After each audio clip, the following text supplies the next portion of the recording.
we remember, Lord God, the victory that you have received, O God. That, Lord, the tomb was empty, Lord God. The stone was rolled away. You are risen, God. You are alive. And we're worshiping a God who is not dead, but we're worshiping a living God, the God of the heavens and the earth. And Lord, we want to remember you today. We want to celebrate, Panginoong Diyos, itong araw po, Panginoong Diyos, that you have been resurrected. And because of that, we have our living hope. Na kami po, Panginoong Diyos, kung paano ka pong nabuhay, Lord God, mabubuhay din po kami uli. And God, today, I pray that may you reveal your word very clear, Lord God, sa bawat isa sa amin, Panginoon. May you open our heart, may you open our mind, Panginoong Diyos. And today, Lord God, makita namin yung importance of that great moment that you raised Jesus from the dead. And God, today, makita po namin, Panginoong Diyos, that we owe everything to you, Lord God. That we're living today, that we have everything that we have today, Lord. We have this church. It's all because you're alive, Lord God. Because you are a risen Lord. And God, right now, we just want your presence to be with us today. We welcome you, our Lord. We welcome you, Lord Jesus. Ito po yung aming prayers. In Jesus' name we pray. Amen. Sige, makakaupo po tayo.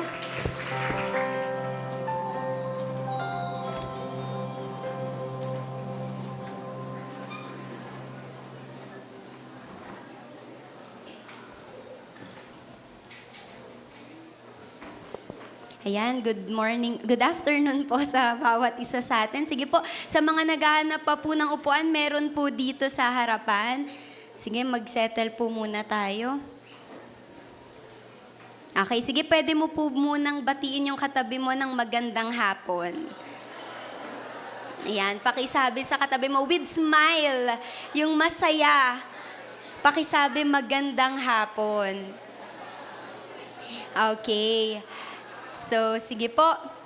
Ayan, I hope okay na po. Nakahanap na rin po ng upuan ng lahat, no?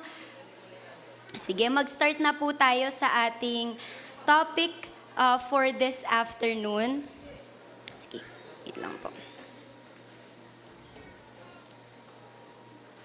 Okay, so yung atin pong pag-uusapan ngayon, and lahat tayo, we all know this, and we're celebrating this, the Resurrection Sunday. So sabi mo muna sa katabi mo, Blessed Resurrection Sunday, kapatid.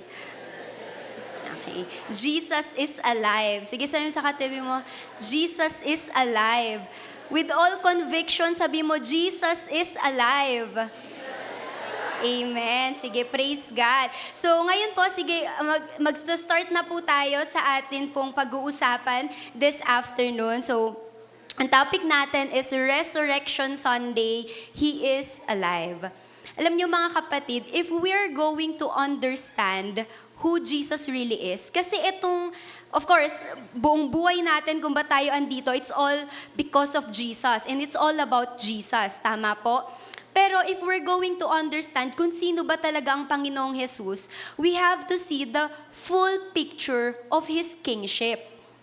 Kailangan nating makita kung sino ba talaga itong Lord na wini-worship natin. And kailangan, ngayon, alam natin na nag-worship tayo sa isang tunay at buhay na Diyos. Kasi po, kailangan nating maintindihan na yung Lord Jesus na to, He is not just the King in one moment of history.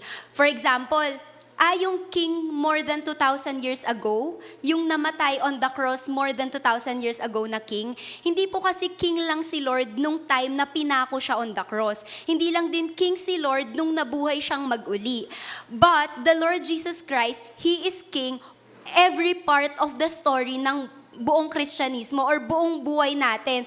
From beginning to the end, King ang Lord Jesus. Okay po? So, kailangan nating maintindihan na hindi lang natin siya King today, hindi lang natin siya King more than 2,000 years ago, pero yung full story ng humanity, nung kinreate ng Lord ang heavens and the earth, beginning to the end, king ang Lord Jesus. Okay, yun po yung kailangan nating maintindihan ngayon. Before merong cross na dumating, before na-empty yung tomb, which is later pag-aaralan natin, before yung resurrection, king na siya. Because He is the promised king. Sige, next slide natin. He is the promised king. So, bago natin puntahan yung na-resurrect ang Panginoong Jesus, bago siya isilang, Jesus is the promised king.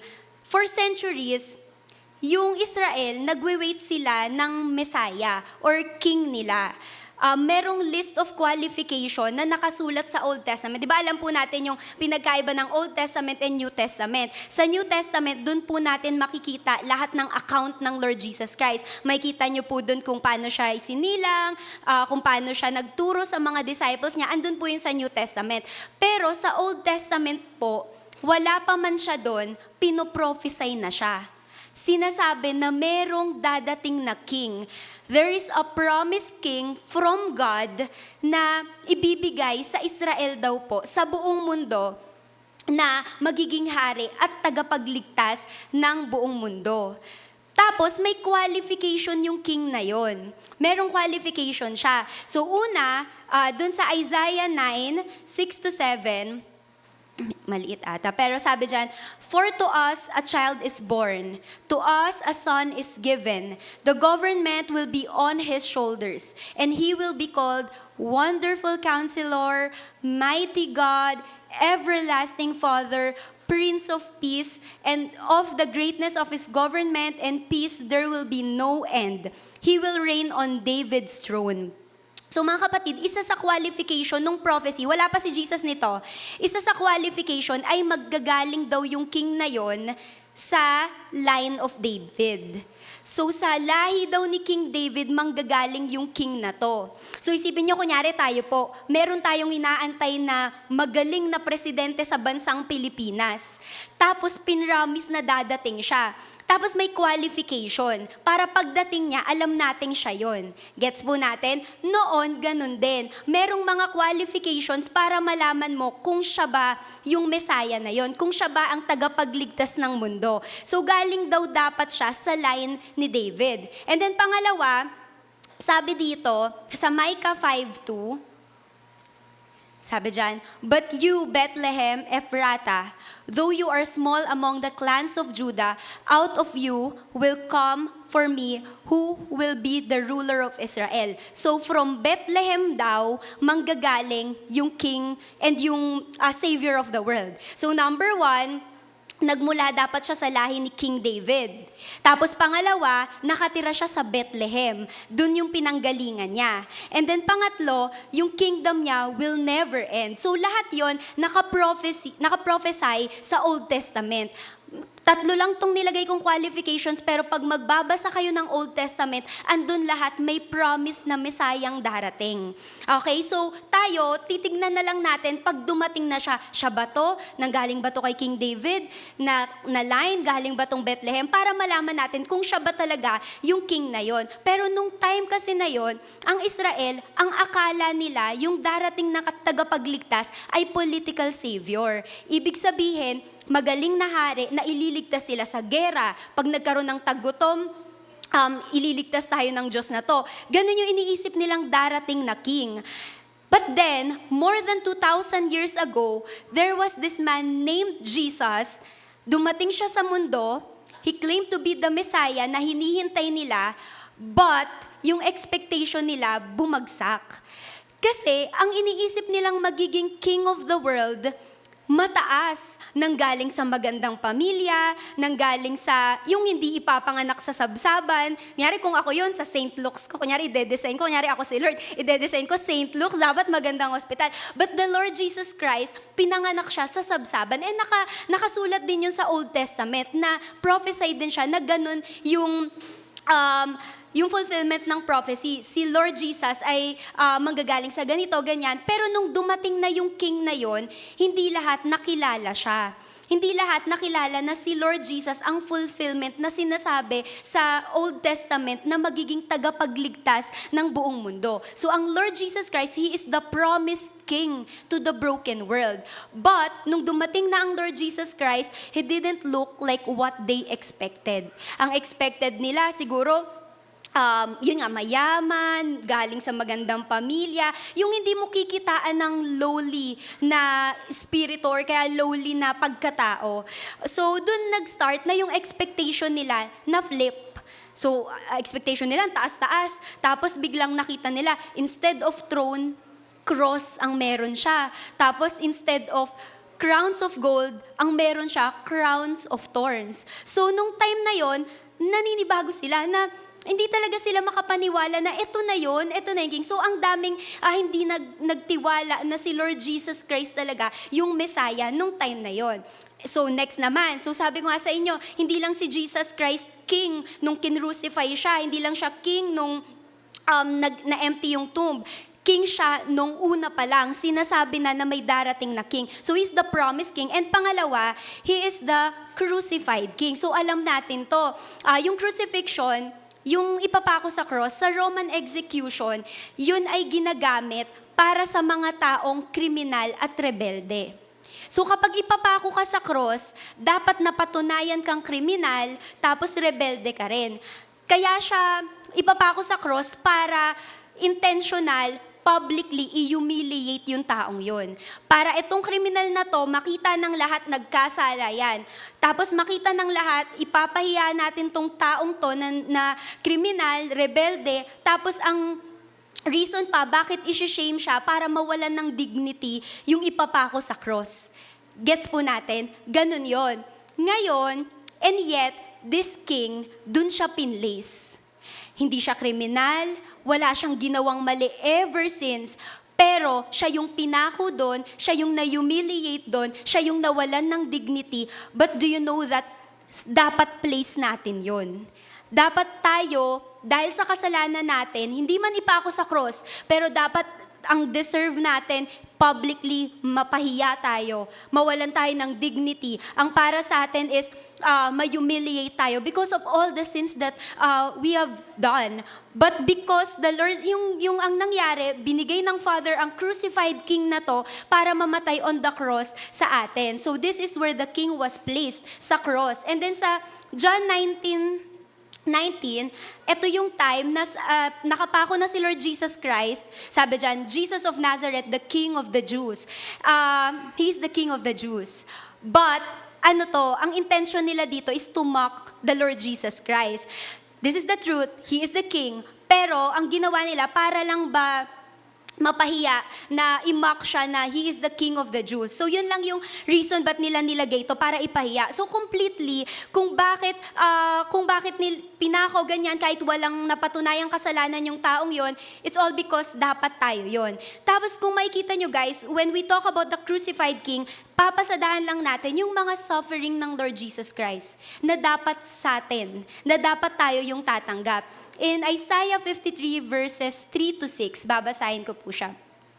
He was despised and rejected by mankind, a man of suffering, familiar with pain. Ang Lord Jesus Christ, He is King, pero nung nandito siya, ang nangyari sa Kanya, dinespise siya ng tao, ibig sabihin, kinaayawan siya. Anong feeling ng kaayawan? Anong feeling ng i-reject? Hindi lang isang tao, pero napakaraming tao. To the point na lahat sumisigaw, i-crucify siya. Even, wala namang napatunayan na nagkasala talaga siya. So, ni-reject siya ng tao. He is a man of suffering. Yun, hindi lang physical suffering, pero na-reject siya, betrayal. Sabi pa dyan, like one from whom people hide their faces, He was despised, and we held Him in low esteem. Next verse, surely, He took up our pain and bore our suffering, yet we considered Him punished by God, stricken by Him, and afflicted. So yun yung nangyari sa Panginoong Jesus. And then next slide, but He was pierced for our transgressions. He was crushed for our iniquities. The punishment that brought us peace was on Him, and by His wounds we are healed. And next, we all like sheep have gone astray. Each of us has turned to our own way, and the Lord has laid on Him the iniquity of us all. Lahat daw ng kasalanan natin, kanino binigay? Kay Jesus. So backstory lang, kung bakit namatay si Jesus on the cross, kasi makasalanan tayo. All of us, nagkasala tayo. Nakagawa tayo ng mali sa harap ng Panginoong Diyos at hindi tayo karapat-dapat. At walang anumang solusyon na makakapunta tayo ng heaven kasi hindi tayo mabait, hindi tayo karapat-dapat makapunta ng heaven. But, this good God, gumawa siya ng way para lahat tayo pwede nang pumunta ng heaven. And that is only through the suffering of this King of Kings, of the Lord Jesus. Nagigets mo natin? Malinaw po yun. So ito ang pinagdaanan ng Panginoong Diyos. And nung pinako siya sa cross, ang akala nila, the cross was the defeat. Talo na ang king nyo. Kasi namatay na siya on the cross. So nung time na yon, hindi ko sure, pero I imagine na baka nagdidiwang ang kingdom of darkness na, nawala yung king nyo, ganyan. So, ngayon, kasi pag-iisip tayo ng isang king, we think of power, authority, ganyan. Pero yung nangyari sa King of Kings and Lord of Lords natin, nag-suffer siya, pinako sa cross, tapos namatay. So more than 2,000 years ago, the King of Kings was nailed to the cross, and for a moment, it looked like the story was over. Na parang, nung namatay ang Lord Jesus Christ, akala, alam nyo, even ng disciples niya, imagine, ako, pinuput ko yung sarili ko sa shoes nila nung time na yon. Na imagine, meron akong cell leader ng 3 years. Tapos sabi ng cell leader ko, kasama ko siya hanggang dulo. Marami kaming gagawin for His kingdom. Ganyan, and all. Tapos nangako ang Lord, yung nagawa niya lahat, nagpapagaling ng may sakit, yung ganon, lahat nagagawa. Tapos, biglang namatay. Tapos meron kang mga shesheran na galit. Diba? For example, ang daming mga taong galit kay Jesus. Tapos even yung mga disciples niya, tinakbuhan si Lord Jesus, scattered sila nung namatay ang Lord Jesus. Wala talaga at all. Parang walang kakampi.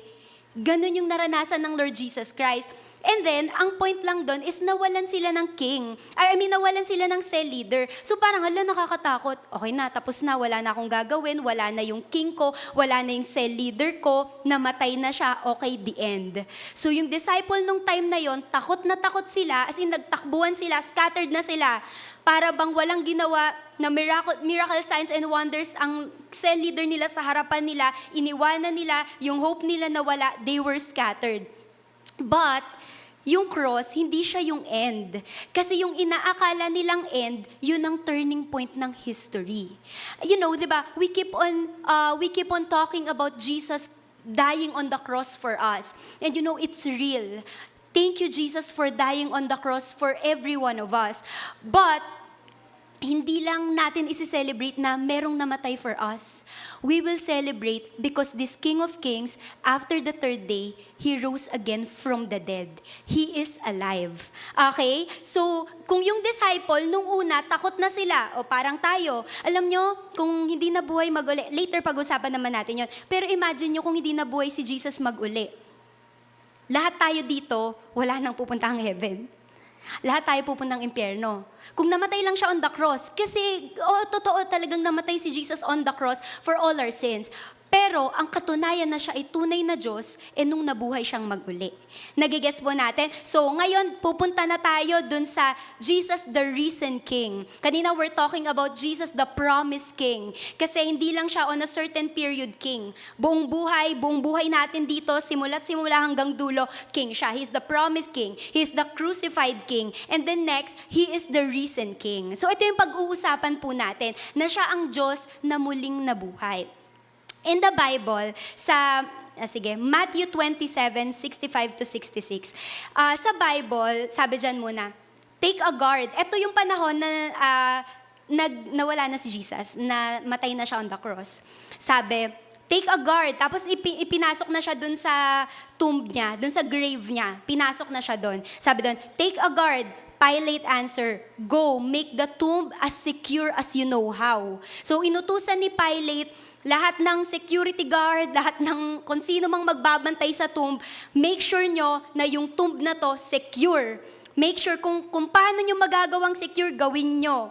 And then sabi pa doon, meron pang mga guard na nakapost or mga nagbabantay dun sa tomb para hindi makawala, hindi manakaw yung katawan niya. Pero, the other side of that is that forever he will die. Forever, patay na siya. Ganun yung gustong ipalabas na kaya huwag nating palalabasin, huwag niyong hayaang mawala yung body na yon.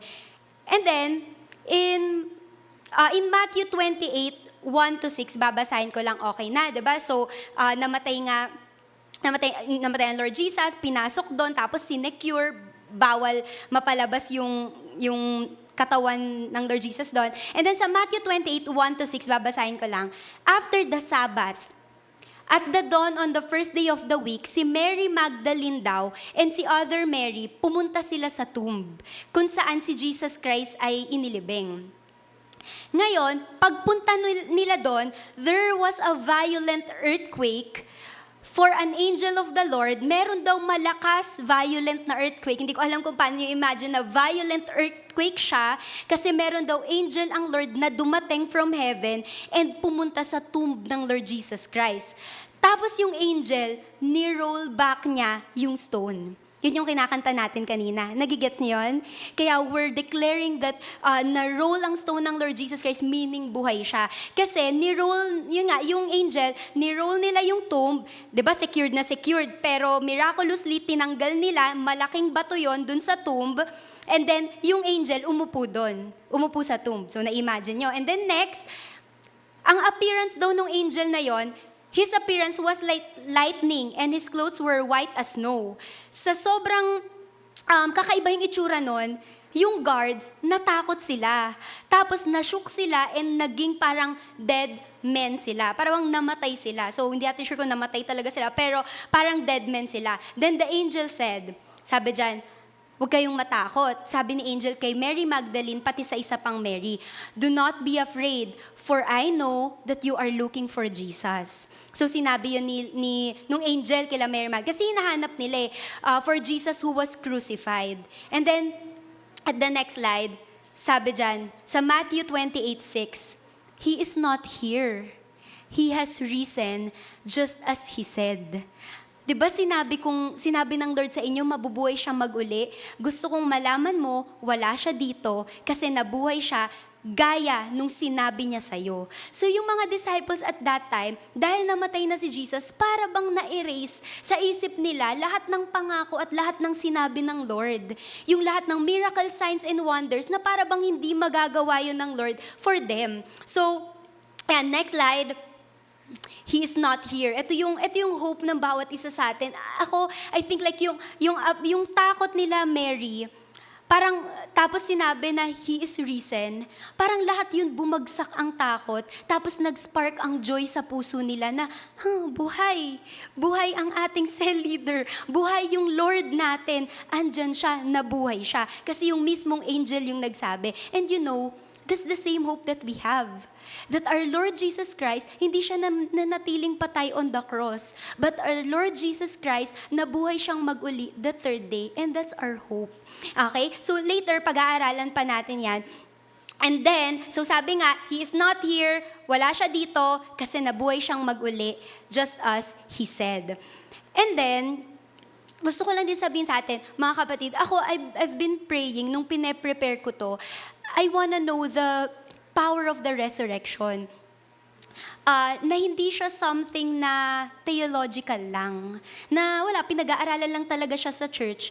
Pero I want the Lord to reveal to us the power of this resurrection. Alam po ninyo, kung hindi nabuhay mag-uli ang Lord Jesus Christ, walang Christianity. Wala tayong lahat dito. Nandito lang tayong lahat because Jesus is alive. Kung si Jesus na natiling patay, wala tayo dito. Walang victory. Lahat tayo mananatiling patay din kasi patay din yung king natin. Guess mo natin, ito yung desire na meron ako to know the power of the Lord Jesus Christ, to know the power of the resurrection. It is written as well by Apostle Paul. In Philippians 3 verse 10, sabi niya, I want to know Christ. Yes, to know the power of His resurrection. So si Si Apostle Paul, hindi lang niya, he's not just talking about Jesus, about knowing Jesus, but he wanted to experience the power of the resurrection. Because meron. And ngayon, sabi dyan, I want to know Christ. Gusto ko makilala si Lord, yes, to know the power of resurrection and participation in His sufferings.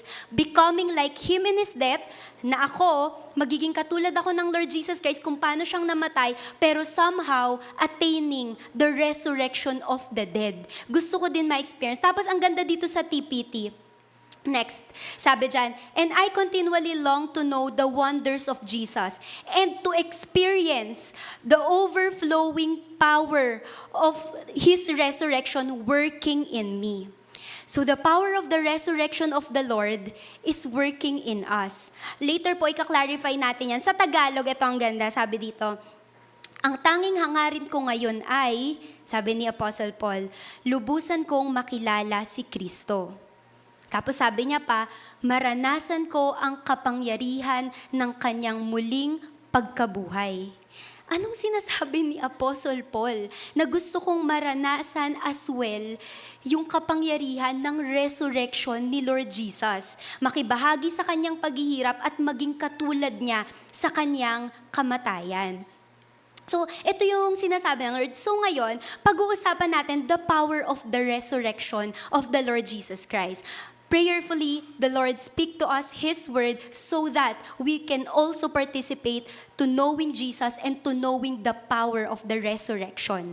Okay po? So number 1, the power of the resurrection is power over sin. Lagi lang, or probably naririnig natin to lagi, na ang power kung namatay si Lord Jesus Christ, na wala ang kasalanan sa atin, napatawad tayo sa kasalanan, and yes, it is. The resurrection breaks yung control ng kasalanan sa buhay natin. Mababasa natin yon sa Romans 6, 9-14. No explanation needed. Mababasa lang natin dito mismo sa buhay na salita ng Diyos. Tingnan po natin. Because of the resurrection of the Lord Jesus Christ, we have power over sin. In Romans 6, 9-14, babasahin ko po For we know that since Christ was raised from the dead, He cannot die again. Death no longer has mastery over Him. Ang kamatayan ay wala ng mastery sa buhay ng Lord Jesus Christ. The death He died to sin once for all. But the life He lives to God. Next slide. In the same way, count yourselves dead to sin. Paano daw nating ika-count yung sarili natin? Dead to sin. Kasi nabuhay na ang Lord Jesus Christ. Kung once and for all, binayaran niya lahat ng kasalanan natin, dapat tayo din mga kapatid, dead to sin na. But alive in Christ Jesus. Therefore, do not let sin, ano daw sabi dyan? Do not let sin reign in your mortal body so that you obey its evil desires. Next slide. Reminder, do not offer any part of yourself to sin as an instrument of wickedness, but rather offer yourselves to God as those who have been brought from death to life. From death to life, ganun ang Lord Jesus Christ, di ba? From death, nabuhay siyang maguli. Tayo din, mula sa spiritual death, lahat tayo patay spiritually, nagkaroon tayo ng life. Ngayon, i-offer na daw natin yung sarili natin as instrument to righteousness, hindi instrument sa kasalanan. Nakukuha po natin, next slide pa, sabi dyan, for sin shall no longer be your master. Sabi mo nga sa katabi mo, for sin shall no longer be your master. Sino ang master natin? Lord Jesus Christ. So dapat wala ng control ang kasalanan sa buhay natin because we are under the grace of God. The death He died to sin once for all. Uulitin ko, sabi yun sa talata, yung kamatayang nangyari kay Lord Jesus Christ, once for all, binayaran lahat din ng kasalanan natin. So ngayon, mga kapatid, ang kasalanan, pwede tayong itempt, pero it no longer owns you. Pwede ba yon? Ang kasalanan pwede ka pang itempt, pero hindi ka na pagmamay-ari ng kasalanan. Alam nyo, kapag inaalaw pa rin natin ang kasalanan sa buhay natin, para bang winawalan natin ng saysay ang ginawa ng Panginoong Hesus sa cross. Nagets natin? Namatay siya on the cross for us, yet we still continue to do sin. Deserving ba ang Lord doon? Hindi. Okay? So, and isa pa dito, you are no longer fighting for victory. Hindi na. Hindi na tayo lumalaban for victory kasi victorious na ang Lord Jesus Christ. We are now fighting from the position of victory. Kasi matagumpay na tayo. Nilalabanan natin, nire-rebuke natin lahat ng kasalanan kasi yun ang sabi ng Lord, kasi wala nang kapit ang kasalanan dapat sa buhay natin. So we rebuke it. We're not fighting against it, but we're fighting now in the position of victory. Okay po, naintindihan natin yon. So ang power ng resurrection of the Lord Jesus Christ is the power na matanggal lahat ng kasalanan natin. Ganun po ang ginawa ng Lord Jesus Christ on the cross para sa bawat isa. Okay? So yun yung una, power of sin. The power of the resurrection is the power na yung tinanggal sa atin yung kasalanan natin. Next, power over death. In 1 Corinthians 15:55 to 57, says there, "Where, O death, is your victory? Where, O death, is your sting? The sting of death is sin, and the power of sin is the law. But, thanks be to God, He gives us the victory through our Lord Jesus Christ." So dito, pinapakita na wala na ang kasalanan, yung wala na ang kamatayan sa atin. Hindi na tayo mamamatay spiritually. Hindi na tayo pupuntang impyerno. Tayo ay may buhay na walang hanggan na kasi yung kamatayan ng Lord Jesus Christ, yung resurrection niya, yun ang ating way para tayo ay makapunta ng heaven. Death is defeated, mga kapatid. Death is defeated. Death lost its power. So wala nang kakayanan ang kamatayan sa buhay ng bawat isa sa atin kasi tinanggal na yun ng Lord nung siya ay nabuhay mag-uli. This is the power of the resurrection. Together with all its power of darkness, yung lahat ng power ng darkness sa buhay natin, tinanggal na rin. So ang kamatayan, wala nang power sa atin, wala na yung sting ng kamatayan sa buhay natin. Isn't that a good news for us? Yes, 'di ba? Ang buti ng Lord na nung namatay siya on the cross but nabuhay siyang mag-uli, meron tayong buhay na walang hanggan. Wala nang kapit ang kasalanan sa atin, wala na ring kapit ang kamatayan sa atin. After this life, we will be with the Lord forever. So, sige, sa next slide, meron dito, anonymous siya, pero sabi niya dyan, the grave was the greatest force in humanity. Ang kamatayan daw, ang greatest force in humanity. Ito daw ang may pinakamalakas na power. Ito ang nakakatakot na bagay, ang mamatay, until it met the power of God. Di ba po? Nawalan siya ng yabang, nawalan siya ng kakayanan, natakutin tayo and such, because na-meet niya ang power of the resurrection. So because of that, tayo ngayon, we can live a free life. Wala na ang kasalanan. We are victorious because of the resurrection of the Lord Jesus Christ. Nakukuha po natin yon. Alam niyo mga kapatid, the worst thing that could happen to us, He already overcome. The worst thing that could happen to us has already been overcome by the Lord Jesus. Yung worst na dapat mangyayari sa atin, si Lord Jesus Christ na yung kumuha. Tayo dapat yung pupunta ng impyerno, tayo dapat yung mahihirapan, magkakaroon ng yung hirap, lahat yon. Pero sabi dito, si Jesus Christ, nag-overcome na siya. So hindi na tayo yung magsasuffer, hindi na tayo yung mahihirapan kasi ang Lord Jesus Christ na yung umako nun. Imagine, di ba po, ang dead na Savior, He cannot save anymore. Pagpatay ang isang Savior, di ba kunyari meron kang Savior tas namatay na siya, hindi na siya makakapagligtas pa. Pero thanks be to God, we have a living Savior who saved us. And that's the Lord Jesus Christ. Alam po ninyo, kung si Lord Jesus Christ, hindi siya nabuhay mag-uli, Number 1, sinabi yun ni Paul. Hindi ko lang dyan nalagay, pero sa 1 Corinthians 15, sabi niya doon, na kung si Lord Jesus Christ daw ay hindi nabuhay mag-uli, ang faith daw natin is futile, in vain, at tayo daw ang pinakakawawang tao sa mundo. Kasi imagine nyo, buong buhay nyo naniwala kayo sa Christianity. Tapos after, wala pala talaga. Sabi yun ni Apostle Paul, na kung hindi nabuhay mag-uli si Jesus, tayo ang pinakakawawang tao sa buong mundo kasi naniwala tayong may ganto. But it is real. Jesus is real, may resurrection. And because of that, hindi tayo kawawa. Kasi meron tayong living hope. Okay? And pangalawa, alam po ninyo, if Jesus is not resurrected, etong sinulat ko dito, if Jesus is not resurrected, then we have no hope that we will be either. Kung hindi nabuhay mag-uli si Jesus, walang pag-asa na tayo mabubuhay ulit. Imagine, kung ang Lord Jesus Christ na natiling patay, lahat tayo, pag namatay after this life, pupuntang impyerno. Lahat tayo patay din.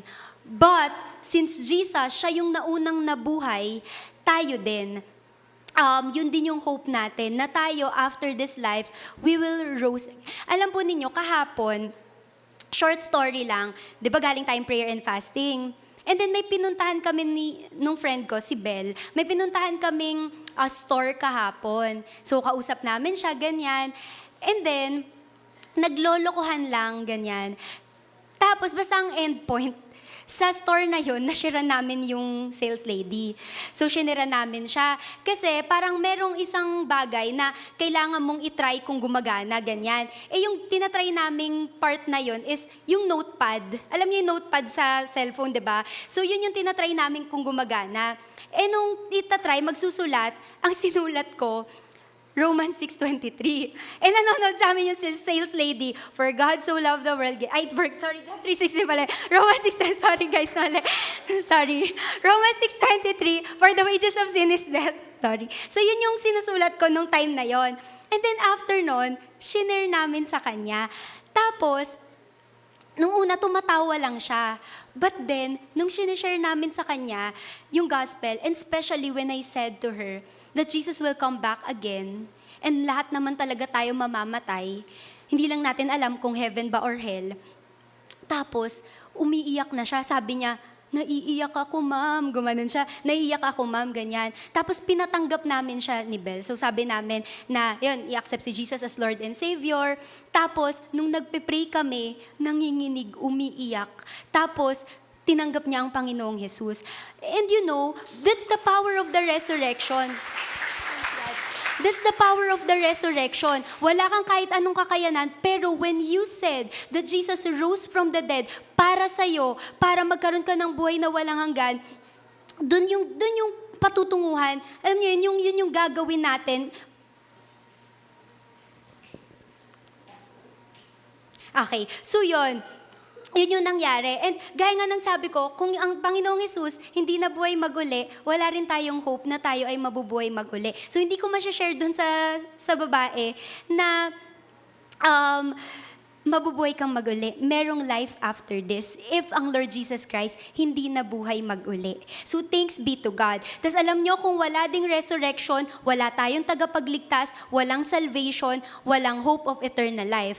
Tapos yung mga kasalanan natin, remain unforgiven. Hindi tayo mapapatawad, no forgiveness of sin. Tapos walang power at all ang gospel. Yung gospel would be altogether powerless sa buhay natin. Mamaya po pupuntahan po natin yon. So, ayan. Tapos sabi dyan sa next slide, the resurrection, anonymous din uli yung nagsulat nito. The resurrection is the triumphant and glorious victory for every believer. Alam mong nagtagumpay ka, alam mong meron tayong triumphant and glorious victory nung nabuhay mag-uli ang Lord Jesus Christ. Kasi hindi tayo mananatiling patay after this life. There is heaven after this. There is Lord Jesus Christ after this na mamimit natin in the air. Okay po? So yun yung una, power over sin.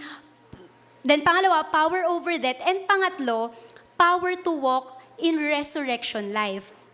I guess, ito yung isa sa sinasabi ni Paul kanina, dun sa gusto niya daw malaman yung power of the resurrection. Ang power, ang buhay na merong power ng resurrection life, yun yung lumalakad ng may victory. Sige, tignan lang po natin Sa Romans 8:11, basahin po natin to. Sabi dito, "And if the spirit of him who raised Jesus from the dead is living in you, he who raised Christ from the dead will also give life to your mortal bodies because of the Spirit who lives in you." So ang sinasabi lang po dito, ang same Spirit daw na nagbuhay kay Jesus from the dead is the same Spirit na nasa atin. Powerful ba ang Lord nung binuhay niya ang Lord Jesus Christ nung namatay siya the third day? Yes, di ba? Yung Spirit na yon, yung miraculous thing na nangyari na nabuhay si Lord Jesus Christ after niya mamatay, yun din daw yung same Spirit na nasa atin ngayon. Therefore, kaya nating gumawa din ng ganong bagay, kaya nating makalakad with resurrection power kasi yung same Spirit na nagbuhay kay Jesus from the dead, yung same Spirit na meron din tayo ngayon. Sabi dito sa Ephesians 1:19-20, "Ipinapanalangin ko rin na malaman ninyo ang napakadakilang kapangyarihan ng Diyos para sa ating mga sumasampalataya sa Kanya. Ang lakas, ito sabi dito, ang lakas ng kapangyarihang ito, yung lakas daw na nasa atin, ang lakas ng kapangyarihang ito, ang ginamit niya nang buhayin niyang muli si Kristo at nang paupuin sa kanyang kanan sa langit." So ang lakas daw na meron tayo, or the power that is in us, is the power that raised Jesus Christ from the dead. So, kung yung power na yon ay nakapagbuhay ng patay, at kung yung power na yon nakakagawa ng miracle signs and wonders, that's the same resurrection power na lalakaran din natin. Nagigets po natin? So gets natin na wala na ang kasalanan, wala na ang kamatayan, pero at the same time, kinokol tayo ng Lord na lakaran yung resurrection power that is in us. Gets po natin? Kasi sabi nga dyan, the power that we have is the same power that raised Jesus. Kaya kaya mo, meron kang kakayahan na makalakad with the resurrection power ng may kakayanan na magpagaling ng mga may sakit, na mag-share ng gospel, tapos magbabago yung buhay and such, ganyan, yung miracle, yung malalaking bagay for the glory of God, because the power that is in you is the power that raised Jesus from the dead. Okay? So, kung ganon, tapos sabi pa dyan sa Luke 1:37, kung yung Spirit na yon ang nagde-dwell sa atin ngayon, si Lord yon, sabi dito, nothing is impossible with God. Sabi sa NIV. Tapos sa Easy Version, sabi dyan, there is nothing that God cannot do. Lahat kaya ng Panginoong Diyos. So ngayon, ang posisyon natin, lalakaran din natin yung power of the resurrection na nilagay sa atin ng Panginoong Diyos. We don't just believe in the resurrection of God, we walk in it. Nilalakaran natin itong resurrection power na ito. Hindi lang natin siya pinaniniwalaan, thanks be to God. We have the victory through our Lord Jesus Christ. But then, yung power of resurrection na tinutukoy ni Paul kanina na gusto niya ring maunawaan is this. The power of the resurrection that allowed us to walk in power, in authority, because again, the same power that lives in us is the same power that raised Jesus from the dead. Okay po, mga kapatid, ang tinutukoy lang dito, lahat ng naligtas at tinanggap ang Lord Jesus Christ. Hindi to para sa mga pastor, sa primary, ganyan. Those who believe, yung naniniwala, makakalakad with this same authority. So, tingnan po natin. So for us, hindi na tayo bound, hindi na tayo defeated, hindi na tayo who we're used to be. Kasi ang Spirit na ng Diyos ang nabubuhay sa atin. So, kung ang Spirito ng Diyos ang nabubuhay sa atin, wala ang takot. Dapat hindi tayo takot pag pinrom tayo ng Holy Spirit na mag-share. Nyari sa jeep, pag sinabi, yung katulad ng testimony ni Ate Mary nyo, nyari ganon, pag pinrom ka ng Holy Spirit, gagawin mo kasi the same power na nagbuhay kay Jesus Christ is the same power na meron ka at yun ang lalakaran mo. Okay po? Pero, sometimes, there are people who believe in the resurrection but still live defeated lives. 'Di ba? Naniniwala tayo sa resurrection ng Lord, pero tayo ay talunan. pero tayo ay ginagapang lang ang pananampalataya. Yung nagigets niyo po ba yun? Na alam natin ang resurrection ng Lord Jesus Christ, pero nabubuhay ka pa rin constantly talunan. Pero yung Diyos mo, victorious, nabuhay mag-uli. Gets po natin? So ngayon, we are no longer like that, brothers and sisters. Hindi na tayo ganon. Lalakad tayo sa resurrection power. We now live a life of power. Doon tayo tinawag ng Panginoong Diyos. And then, kapag sinabi nating lalakad tayo sa resurrection life, ganyan, when we will walk in the resurrection life, we will walk like how the disciples na nakita ang King na nabuhay mag-uli with their naked eyes. Kaya sila nakapamuhay ng kakaiba. Alam niyo po, after Jesus, mamaya i-state ko po yan. Pero after Jesus rose from the dead, hindi kasi siya nag-appear lang sa disciples. Diba nabuhay mag-uli si Jesus? Nagpakita po kasi uli siya sa disciples after niya mabuhay. And maraming account, yung 4 na book sa New Testament na una, Matthew, Mark, Luke, John, 4 accounts yun. Different point of view. Kung paano nila nakitang nabuhay si Jesus, may point of view si Matthew, may point of view si Mark, si Luke, si John. So we cannot tell that it is a lie. Because 4 na mata, iba-ibang point of view, nakita na nabuhay si Jesus mag-uli, namatay siya pero nabuhay siya mag-uli. Gets po natin? So, yung mga disciples na nakita yung resurrection, lumakad ng may resurrection power. Kakaiba yung naging buhay nila. Sa Matthew 28, kung maaalala po ninyo, sa Matthew 28, meron tayong famous verse na kabisa at favorite natin. Matthew 28, 19 to 20. Ano po yung Matthew 28, 19 to 20? Go and make disciples of all... sige, stop na natin kasi mahaba yun. Pero we will go and make disciples of all nations. But alam nyo mga kapatid, pag binasa nyo yung Matthew 28, yung kauna-unahang mga verses doon about the resurrection of Jesus. Ang pinag-uusapan doon, ang resurrection ni Jesus. Doon, yan yun. Pero sa taas niyan, sa 1, pag binasa niyo yung taas, pinag-uusapan doon yung resurrection ni Jesus. Sinabi doon kung paano siya namatay, paano siya muling nabuhay, and then, ganyan. Then 18, doon na sinabi, sa verse 18, sige, palagay ako sa verse 18. Diba? Yun nga. So, pinag-uusapan yung namatay si Jesus, tapos na-resurrect siya, ganyan. Tapos, nung nabuhay na siya mag-uli, ito yung sinabi niya sa disciple niya nung nagpakita siya. Tapos sabi niya, all authority in heaven and on earth has been given to me. So therefore, the resurrection of Jesus produced a mission in us. Yun yung whole chapter ng Matthew 28 eh. Nag-start siya sa context na si Lord Jesus namatay pero muling nabuhay. Tapos lahat na ng authority nasa Kanya, ngayon gawin mo to. So ang resurrection, it produces a mission sa atin. At ano yung mission natin? Yung favorite verse natin, Matthew 28, 19 to 20, go and make disciple. But again, the same power that raised Jesus from the dead is the same authority that sends us. Yung authority na yung power na nag-raise kay Jesus from the dead, yun yung same authority na pinapalakad tayo, gawin natin yung pinapagawa ng Lord. Kasi lahat na ng authority in heaven and on earth, binigay na sa Panginoong Jesus. Alam po ninyo, before the resurrection, kakaiba yung resurrection power. When I'm studying this, kakaiba kasi nung hindi pa namamatay ang Lord Jesus Christ, or hindi pa siya muling nabuhay, yung mga disciples noon, matatakotin, afraid, nagtatago, unsure.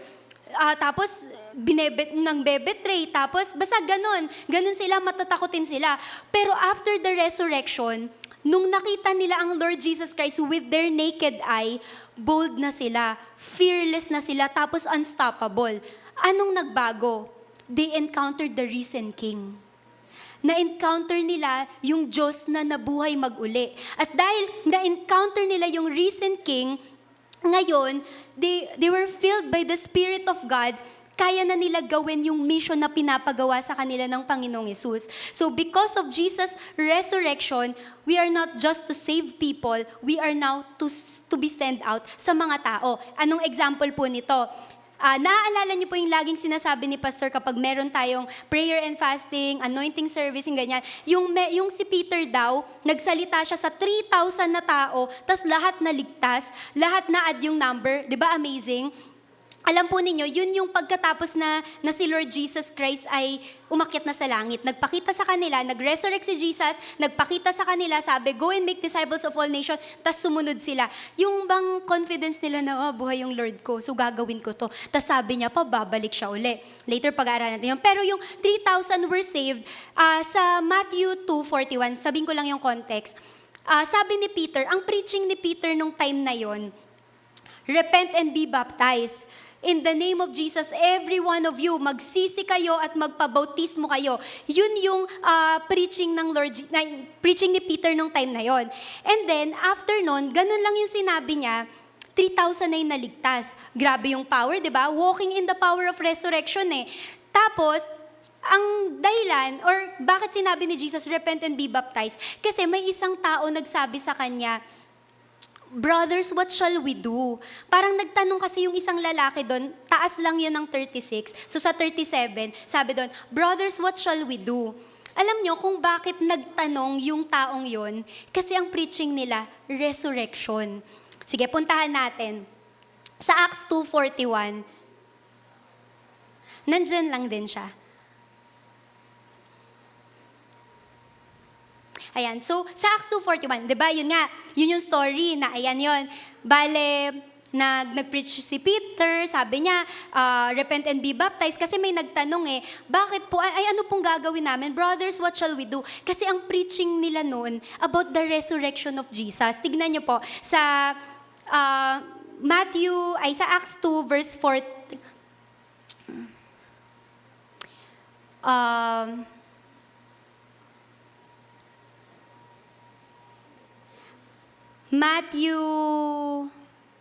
Acts 2:31-32. Andyan yun.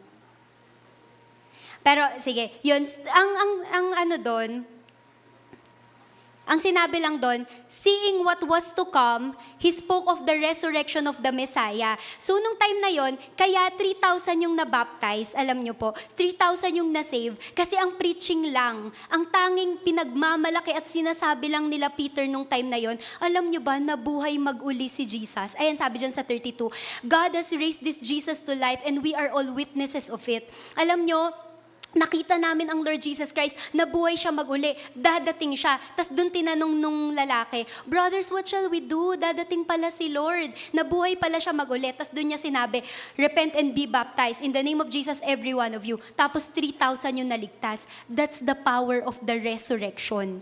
Nagigets po natin, when you talk about the resurrection of the Lord Jesus Christ, ang daming tao na magbabalik loob talaga kasi alam nila na hindi na natiling patay ang Lord Jesus Christ, but nabuhay mag-uli. Tas yung isa pang power, isa pang miraculous signs and wonders na ginawa is yung lame men walk, na yung lalaki na nasa beautiful gate ata yun, or basta dun sa gate na yon. Tapos, nagbebeg siya, sabi niya, parang bigyan siya ng pera, ganyan. Tapos, ito yung famous verse na sinabi sa Acts 3:6-7. Acts 3:6-7, ito yung famous verse na, silver or gold I do not have, but what I do have, I give you. In the name of Jesus Christ of Nazareth, walk. Tapos after nun, instantly, yung lalaki nagkaroon na ng ability na makalakad. That's the power of the resurrection, mga kapatid. Nagigets na po natin. Ito, sabi ulit, the same spirit that raised Jesus from the dead is the same spirit that is in us. Alam nyo, gets yun ng disciples. Kaya nung umakyat na sa heaven si Lord Jesus Christ, sila, dire-diretso, boldly, unashamed, sinishare ang Lord Jesus Christ. And that's the calling of God for us as well, the church. Hindi tayo yung timid. Hindi tayo yung walang ginagawa because there's power in the resurrection of the Lord Jesus Christ. Di ba sabi ni Paul, kaya gets mo siya, sabi niya, I want to know Jesus and I want to know the power of the resurrection. Kaya gets mo sinasabi niya yun kasi gusto niya ring lakaran na makagawa ng miracle signs and wonders for the glory of God. Kahapon, naalala po ninyo na kinikwento ni Ate Ana yung about sa pastor ng Bethel, si Bill Johnson. Same ko din po kasing binabasa yung librong yon. And then alam po ninyo, di ba pastor siya ng Bethel sa Redding, California. And then, nung binabasa ko yung librong yon, si Bill Johnson, ang main teaching niya, ang topic niya lagi, resurrection. Death and yung pagkamatay at muling pagkabuhay ng Lord Jesus Christ. Yun yung topic niya palagi. The second coming, yun yung lagi niyang topic. And then, sila din yung yung talagang lumalakad sa resurrection power of Jesus. Meron nga silang School of Supernaturals. Basta ganon. Pero anyway, si Bill Johnson, kinikwento niya dun sa libro, at pag makikita niyo rin yung ilang testimony, yung Redding, California, para siyang isang city, pero because andun yung Bethel, alam niyo po, Christian city siya. Para bang ang Imus, pag pumunta ka doon, lahat Kristiyano. Ganon ang Redding, California. Kasi nagpe-perform talaga sila ng miracle signs and wonders. Kaya nga ang way nila para makapag-invite, nagpapagaling sila. Tapos, yun nga, ini-invite ang mga tao sa loob dahil nagpapagaling sila. Talagang pine-perform nila ang miracle signs and wonders, really walking in the power of the resurrection. And then, meron pa dong sinabi sa libro, masayang-masaya sila. Hindi naman sobrang saya, pero masaya sila pag meron silang nakikitang may sakit. Kasi alam nila, ito yung shot ko na mapagpe-pray ko to, tas madadala to sa Lord kasi gagaling to. Ganun na yung mindset nila. Pag meron silang nakitang lumpo, lalapitan nila, ipagpe-pray nila, mawiwin. Ganun na sa kanila. As in, ganun yung, tapos may isang time daw, yung team niya lumabas para mag-share ng gospel, para magpag-pray ng tao. Ganun sa kanila. As in, pupunta ka sa isang lugar, magtatouch ka lang ng isang tao, pwede ba kita ipag-pray? Tas gagaling. Kasi they're really walking in the supernaturals, walking in the resurrection power. They are so sure that the spirit who lives in them is the spirit that raised Jesus from the dead. So dahil doon, may isang bata, 14 years old. Imagine, 14 years old, kasama siya doon na nagpe-pray sa mga tao. Meron daw isang mama na nakaupo. Tapos, sinabi nung bata, pwede po ba kitang pag-pray ganyan? Tapos, the Holy Spirit come upon that man. Umiiyak siya ng sobrang tindi, tapos naligtas siya. Tapos 2 hours later, may ambulansyang dumadating, namatay yung mama. Pero nasyara nung 14 years old na batang yon. Tapos, ang sabi ni Bill Johnson, ang prayer niya sa church niya is that, yung mga in every places daw, that is gateway for eternity. Yun yung term niya, gateway for eternity. Kunyari, ambulances, hospitals, yung mga may mamamatay, ganyan. Ang prayer niya, yung bawat isang Kristiyano ang magmaman sa mga lugar na yun. Tayo yung nagbabantay sa mga lugar na merong mamamatay, tas ipagpipray natin kasi kailangan nilang makilala ang Lord Jesus Christ at kailangan silang maligtas. That's how it is to walk in the power of the resurrection. And alam po ninyo, I believe yun din yung direction ng Lord sa atin. From yesterday pa lang, ang dami nang sinasabi sa atin ng Lord na kailangan makalakad ka na dun sa power and authority na binigay sa iyo ng Lord. And yun yung power of the resurrection. It's not just about that the Lord Jesus Christ raised from the dead, pero may power yung resurrection na yun na dadalin ka para lumakad with power and authority. Again, this is the resurrection power na dapat nilalakaran din natin. Do we believe that?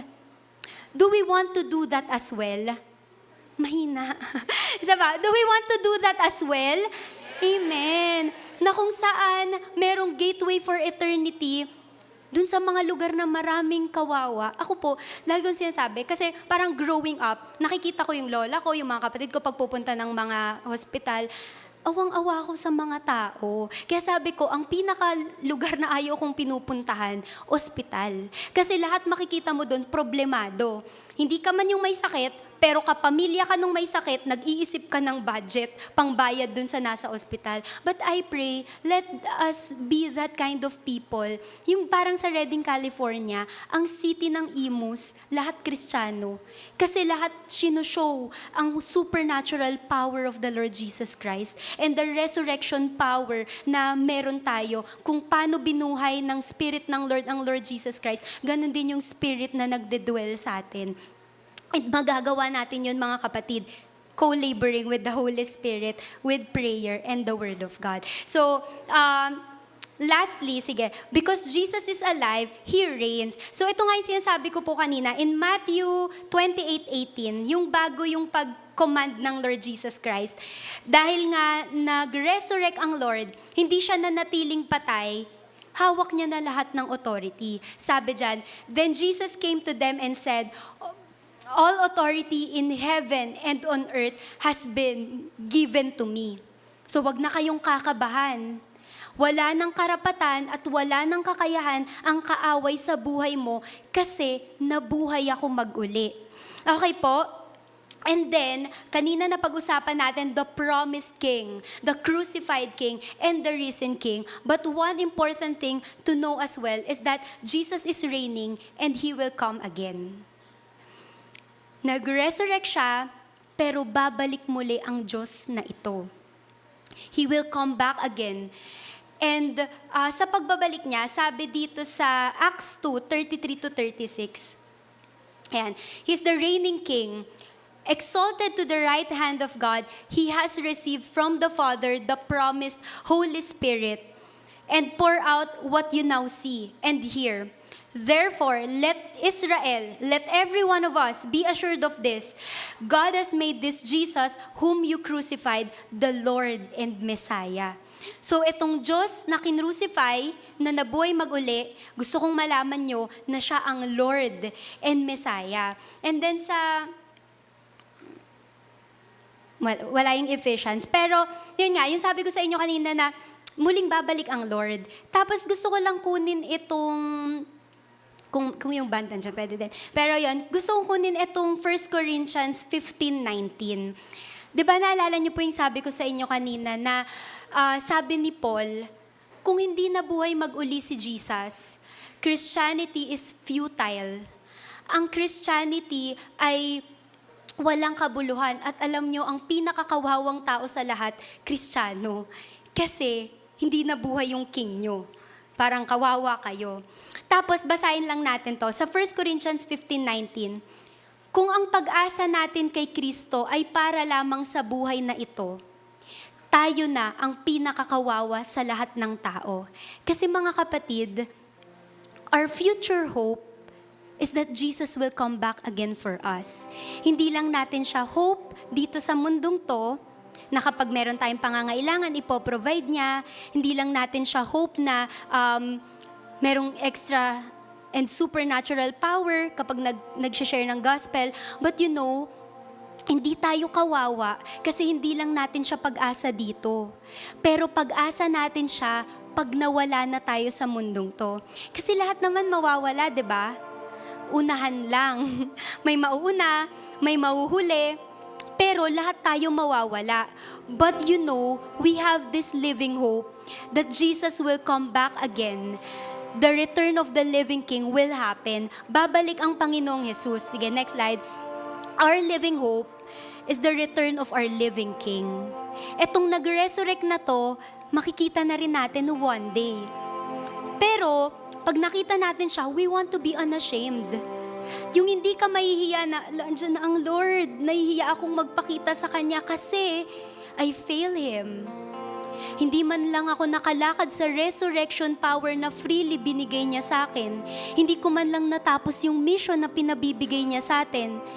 So our living hope is the return of our living King. You know, every time na ako po ay may pinagdadaanan sa buhay, say for example like that, konting iiyak lang, pero maaalala ko na, hindi nga pala to yung bahay ko. This is not worth living.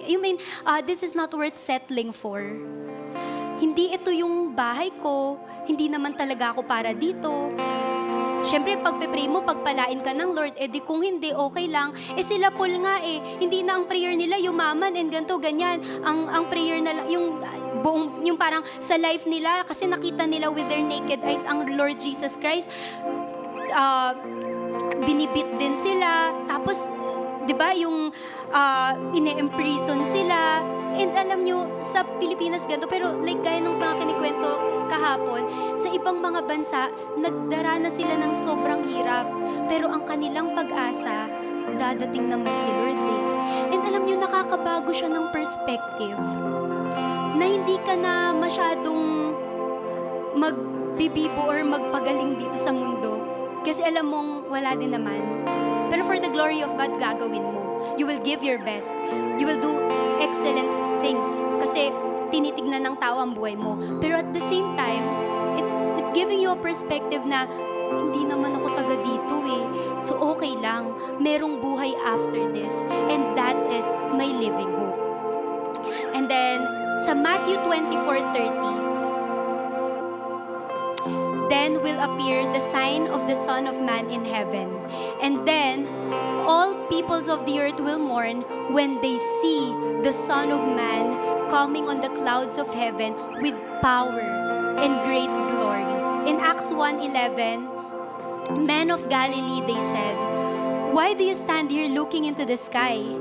This same Jesus who has been taken from you into heaven will come back again in the same way you have seen him to go sa heaven." The first time na pumunta siya dito, he came in humility. He came lowly, mababa. But the next time he comes in glory and power. Yun na po. Dadating ang Panginoong Diyos, hindi na imamak, pero makikita ng lahat na ang Diyos na minak nila, ang Diyos na kinaaayawan nila, ay ang Diyos ng buong mundo at ang Diyos na sinasamba natin. Ito po ang Diyos natin. And sige, sa last verse po, ito yung kanina. Ngayon gets na natin to. Maipagyayabang na natin to. Where, O death, is your victory? Wala na. Where, O death, is your sting? Wala na. The sting of death is sin and the power of sin is the law. But thanks be to God, He gives us the victory through our Lord Jesus Christ. Merong victory because the Lord Jesus Christ is alive and siya ay nabuhay maguli. And I want you guys to ponder about this. Mataas ang Lord, mababa tayo. He is the King above all kings. He has the power and the authority. He reigns in heaven and on earth. Siya ang Diyos na banal. Siya ang Diyos na buhay. Siya ang Diyos na lumikha ng heavens and the earth. And alam po ninyo, kaninang umaga, nagising ako, maaga ako nagising, and then may mga fireworks. Tapos naalala ko, kasi nga pala yung religion ng Catholicism, sineselebrate nila si Jesus. By their tradition, sineselebrate nila. Meron pang mga teatro doon, tapos basta ganon. That's how they celebrate Jesus. But right now, can we celebrate that the King of Kings and Lord of Lords is alive? Na nabuhay maguli yung Lord natin, kaya meron tayong pag-asa na hindi tayo mamamatay forever. You know, it's very clear to me, and I hope it's very clear to you as well, and that the Lord is speaking to you, na buhay ang Diyos natin, and it's worthy na i-celebrate. Kaya ngayon, tatawagin ko yung worship team, and then kakantayin natin yung All Hail King Jesus. This time, sige tayo po tayo, but this time, we will worship God nang walang hinihingi. We will worship the Lord nang hindi patungkol sa atin. Di ba usually when we worship, Lord, sobrang blessed, feeling blessed. Pero pwede bang when we worship today, it's all about Him? Na when we worship today, we're telling Him na, all hail the King of Kings and Lord of Lords.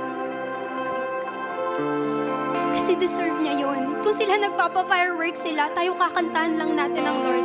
And we will just celebrate and thank the Lord because hindi siya nanatiling patay, pero nabuhay siyang maguli para sa ating lahat. And pwede bang bilang response dun sa pagkabuhay na maguli ng Lord, yung resurrection power na nasa atin, yung resurrection power na nag-raise kay Jesus from the dead will be the same resurrection power na lalakaran natin. Now wherever we go, we will tell Jesus to people. That wherever we go, merong may sakit, pagagalingin natin, sasabihin natin in Jesus' name, lumakad ka. na hindi na natin ibabato kahit kanino kasi meron kang resurrection power. Namatay ang Lord Jesus Christ para ikaw din makalakad dun sa authority na yon at lahat ng glory mabigay kay Lord. So ngayon, as we celebrate the resurrection of our Lord Jesus Christ, we will sing this song. And again, ipoposition mo yung puso mo na wala kang hinihingi kay Lord. Ayaw mo lang ma-feel blessed, pero kakantahan mo siya, pasasalamatan mo siya, kasi nabuhay siya para sa atin so that tayo din mabubuhay once again. Okay? So kantayin po natin tong All Hail King Jesus.